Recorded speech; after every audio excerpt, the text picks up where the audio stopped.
A'udzubillahi minasyaitonirrajim. Bismillahirrahmanirrahim. Assalamualaikum warahmatullahi wabarakatuh. Waalaikumsalam warahmatullahi wabarakatuh. Abang kakak bunda, keluarga bebas riba Indonesia, sesuai dengan janji saya sebelumnya, kalau dalam banyak tayangan konten YouTube saya suka pakai dress code. Banyak yang nanya-nanya. Nah, dress code saya tuh mereknya ini nih, Hijramen. Nah, kok sama ya? dan hari ini sama ya, sama.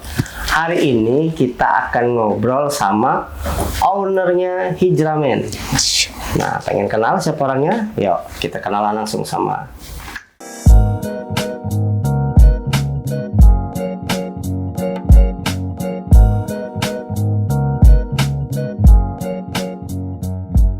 Assalamualaikum warahmatullahi wabarakatuh. Waalaikumsalam. Rabbi shrah li sadri wa yassir li amri wahlul 'uqdatam min lisani yafqahu qawli. Rabbi anzilni munzalan mubarakan wa anta khairul munzilin. Semoga channel ini menebarkan manfaat sangat luas, ada jariah di sana, mengalir pahala kepada teman-teman, tim dan keluarga. Insyaallah, amin. Nama saya Heri Abdul Basit. Kalau aslinya saya dari Pontianak, Kalimantan Barat. Keluarga di sana semuanya. Kalau keluarga saya, keluarga inti di Jogja, tinggal di Jogja, sama-sama perantau. Istri dari Demak, tinggal di Jogja. Pertama-tama yang tadi Bang Imam bilang bahwa saya ownernya Hijramen, sebenarnya ya owner, tapi sebenarnya diganti onet gitu ya. Onet? Onet itu diamanahi Allah. Oh, Masya Allah. Secara maknawinya aja, diamanahi Allah Hijramen. Jadi sebenarnya Hijramen itu terjadi mengalir begitu saja, yang rentetannya sejak 2010, kemudian Hijramen itu 2018 mulainya, startnya. Sekolah saya sejak di Pontianak, lahir di Pontianak, SD di Pontianak, kemudian waktu itu saya terinspirasi kakak saya yang waktu itu santriwati di Bogor, lalu saya berkehendak sendiri, berniat untuk kok sepertinya jadi perantau yang santri itu kok asik ya, maksudnya tuh pulang itu dinanti-nanti oleh keluarga gitu kan. Terus banyak ilmu yang bisa kita dapatkan, hal-hal baru gitu ya. Saya berniat bagaimana caranya, pokoknya lulus dari SD mau mondok gitu ya, tapi bukan di Kalimantan, nyebrang ke Jawa gitu. Jawa. Ustadz dong boleh? Masih ustaz. Iya, S. Jadi waktu itu almarhum ayah survei dapat pondok di Pondok Gede, namanya Pondok Pesantren Asy-Syafi'iyah di Jatiwaringin Pondok Gede, selama 3 tahun sanawiyah. Kemudian saya berniat lagi untuk mondok, tapi lanjut ke tempat yang lain, dapat pondok yang lain yang berada di daerah Banten, itu namanya Dar El Kolam. Oh, Dar El Kolam. Daerah Gintung Balaraja, Tangerang, selama 4 tahun. Karena yang tahun pertama itu akselerasi, jadi penyesuaian kan, yang masuk ke sana itu kalau dari lulusan SMP atau sanawiyah itu 1 tahun menyesuaikan beberapa pelajaran. 3 tahun sanawiyah setahun, lalu masuk tahun kedua baru aliyah kelas 1, jadi 4 tahun. 4 tahun. Nah, gitu. Selama 4 tahun, kemudian setelah itu entah kenapa sejak saya memilih sanawiyah, mondok itu niat saya sendiri ya. Jadi selanjutnya sampai yang aliyah, lalu setelah itu kuliah di mana itu orang tua membebaskan. Jadi maksudnya tidak mengarahkan saya kemana. Jadi sejak SD itu saya sebenarnya senang menggambar gitu kan, senang menggambar, gambar komik gitu, gambar pakai pensil, belajar gambar realis, ada bayangan seperti lalu biar realis seperti apa gitu. Waktu SD itu saya menemukan, maksudnya bukan menemukan sendiri, Allah tunjukkan. Saya coba minta foto kakak saya gambar kok realis gitu loh, berarti saya bisa gambar gitu kan, maksudnya yang realis bukan yang kartun ya gitu. Lalu yang tadi lulus aliyah, saya ini lagi apa ya, mau ngambil jurusan apa gitu. Akhirnya saya kembali ke ini, kemampuan saya kan, kembali ke skill saya. Dan memang di saat di pondok itu, selama di SMP dan SMA juga saya memang bermanfaatkan di dunia seni rupanya. Jadi qadarullah di Sanawiyah Asyafiyah saya jadi didelegasikan ke lomba kaligrafi di Istiqlal waktu itu, ya dapat pengalaman inilah musabaqah, jadi lomba-lomba gitu kan. Kemudian di aliyah saya juga dibermanfaatkan di dunia funun, di apa, seni rupa. Jadi skill saya ini Allah kasih fadilahnya alhamdulillah di area apa ya, seni rupa tangan gitu ya. Jadi setelah itu saya memilih apa, gambar gitu kan. Jadi memilih gambar, apa fakultasnya, di Jogja ada, di Bandung, Jakarta ada fakultas seni rupa. Sehingga jurusannya apa, saya pilih Jogja. Saya ke Jogja ini karena saya tahunya di Jogja ada seni lukis. Jurusan seni lukis, fakultas seni rupa gitu. Saya tahu Jogja karena tahu kampus yang saya pilih itu. Boleh disebut? Boleh. Kampus ISI Yogyakarta di Sewon, Bantul, Jogja. Jadi karena waktu pada aliyah itu saya dapat info, di Indonesia ini untuk disiplin ilmu seni rupa yang lukis itu di Jogja. Yang waktu itu memang kota pelajar, kota seni juga waktu itu. Masya Allah, Jogja memang Insya Allah. banyak cerita, banyak karya. Banyak cerita. Jadi saya nggak bisa kemana-mana. Sampai sekarang saya nyangkut di Jogja ini. Bang Imam juga ke Jogja lagi, nggak tahu, lama-lama kayaknya ke Jogja juga ya. Di Jogja juga. Amin. Insya Allah. Masya Allah. Nih kita bicara tentang Jogja, bicara tadi kuliahnya seni rupa, seni lukis, berbicara juga tadi masuk pondok pesantren, kaligrafi dan lain sebagainya. Saya penasaran. Kalau jurusannya akhirnya di desain interior, Bang. Desain interior. Jadi saya waktu saya tes masuk ISI itu ada 2 minat utama yang bisa dipilih. Jadi saya lihat gambar desain interior waktu itu, saya langsung senang. Akhirnya saya pilih minat utama 1 itu desain interior aja. Akhirnya masuk tesnya desain interior hari pertama, hari selanjutnya itu minat utama kedua, tapi saya nggak masuk yang seni lukis. Sayanya yang nggak masuk karena saya meyakinkan diri aku harus masuk yang minat utama 1. Gitu. Jadi begitu saya tes ISI, saya pulang ke Pontianak. Saya nggak cari cadangan. Keluarga itu apa namanya, muring-muring lah bahasa Jawanya, apa ya, bekalot lah kata orang Pontianak. Bekalot kan. Nanti kalau nggak lulus di ISI macam mana gitu kan? Tenang dia, yakin gitu kan, pasti lolos. Alhamdulillah dengan izin Allah saya masuk di ISI 2001, lulus 2007. Kelamaan. Desain interior, desain ruang dalam. Mahasiswa 3K ya? Apa tuh, Bang? Kampus, kelas, kantin. Pengalaman pribadi. Saya ikut saja. Teman-teman yang lumayan disayang dosen, alias lebih dari 5 tahun tuh biasanya gitu. Iya. Kalau saya dulu ya adalah mampir ke perpustakaan. Satu lagi saya, Bang, ke masjid lah. Masjid ya. Maskam.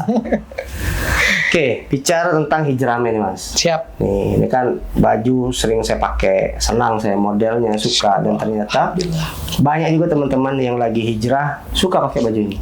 Pertanyaan saya, kenapa namanya hijrah men? Iya. Nah, itu dia ya. Sebenarnya waktu itu mengalir saja sebenarnya. Tapi kenapa namanya hijrah men? Waktu itu isu hijrah itu lagi booming-boomingnya. Oke. Jadi artis-artis hijrah waktu itu baru booming lah. Jadi kita tahu sendiri ya, ada sampai sekarang alhamdulillah masih masih eksis lah komunitas hijrah, lembaga-lembaga dakwah yang memberdayakan pemuda-pemuda dalam arti mereka mencari wadah untuk aktif dalam dakwah. Mereka terwadahkan. Isu-isu itu sangat booming waktu itu, dan sebelumnya memang belum ada gitu ya. Jadi nama brand ini memang waktu itu sama istri apa ya namanya gitu kan. Jadi sebenarnya sebelumnya kami kan berbisnis jualin brand orang lain. Oh. Banyak brand, kita punya toko, kita punya agen, punya reseller gitu kan. Kita jualin. Jadi dropship, maksudnya stok, jual, beli jadi, jual jadi gitu. Kemudian kita punya kolam, kita bikin produk sendiri aja karena ilmunya kan hulu ke hilirnya kita udah tahu. Akhirnya kita bikin produk sendiri, gamis dan koko. Gamisnya yang duluan itu waktu itu memang ide dari istri sendiri gitu kan. Kemudian yang koko itu 2018. Nah, itu namanya apa? Hijrah Men, yang waktu itu isu hijrah sedang booming. Kenapa hijrah Men? Ya enak aja nyebutnya hijrah Men, tapi memang men itu dalam arti khusus busana muslim laki-laki, karena busana muslim perempuan kan istilahnya saya sendiri belum 100% ya, karena mungkin ini ya jiwa lelaki ya, artinya kita juga kan kabur maqtan indallah antaqulu ma taf'alun. Kita kalau nggak tahu ya, atau kita tidak punya ilmu atas itu ya, kenapa kita harus nggak melakukannya gitu. Kita harusnya melakukan sesuatu yang ada ilmunya, terutama yang dekat dengan karakter kita, jiwa kita, seperti itu. Akhirnya ya punya background bisnis fashion, tapi yang lelaki, yang desainnya yang kita bisa, ya udah berarti koko atau kurta gitu. Lahirlah yang namanya hijrah Men. Men itu men laki-laki plural atau jamak MEN itu men. Kalau kan ada MAN itu kan singular. Kalau yang men jamak itu kan MEN ya. Nah, jadi kalau hijrahnya ya dari bahasa Arab sih. Jadi hijrah. Jadi berpindahnya satu kondisi ke kondisi yang lain yang lebih baik. Jadi meninggalkan sesuatu untuk sesuatu yang lain gitu, yang lebih baik. Nah, gitu. Dasarnya seperti itu. Ya, mudah-mudahan yang pakai baju ini jadi orang yang siap meninggalkan sesuatu yang lama, pindah ke sesuatu yang jauh lebih baik. Karena Allah. Ya. Masya Allah. Jadi meninggalkan sesuatu karena Allah, maka Allah akan ganti sesuatu yang jauh lebih baik lagi. Itu. Kalau sekarang sih ada pengembangan makna seperti itu, karena kan perjalanan ya sampai sekarang. Bicara logo. Oke. Nah, siapa yang bikin, Bang? Saya. Dengan izin Allah. Dengan izin Allah. Jadi logonya bikin sendiri? Iya, logo saya bikin sendiri. Kan background saya seni rupa dan saya senang kaligrafi. Saya pernah belajar kaligrafi itu pulang dari masjid di pondok itu, pulang dari masjid langsung buka meja lemari santri itu kan khas sekali itu, buka terus sejadah taruh di atas lemari. Saya belajar, tahu-tahu udah azan subuh. Nggak berhenti? Nggak. Masya Allah. Jadi saking nggak tahu ya, saking senangnya, Menyukai. saking mencintai saking mencintai apa yang kita tahu. Berarti hobi bang ya, hobi tapi sangat menikmati gitu loh bang. Nah, jadi saya suka sekali kaligrafi itu, sampai beberapa style itu saya pelajarin dari yang dasar yang di Quran, yang khot naskhi, khot sulusi, khot diwani, khot rik'i, farisi. Nah, ini kufi. Khot kufi. Iya, khot kufi. Jadi ini kaligrafi, ini kalau ini kan hijramen. Nah, ini ha, jim, ro, mim, nun. Bacanya ya di bawah nih, hijramen. Jadi sebenarnya kaidah-kaidah ini sebenarnya ya udah pengembangan sih, maksudnya ada seperti ini, itu maksudnya tapi style dasarnya khot kufi. Khot kufi yang asalnya dari kota Kufah. Khot kufi itu ada yang tajam-tajam, ada yang square, yang yang kotak-kotak begini, yang ya lebih simple dan kekinian dan lebih kokoh, lebih wise gitu ya, sehingga bisa diterima modern atau pra-modern seperti itu ya. Ya kurang lebih seperti itu untuk logo bang. Insya Allah.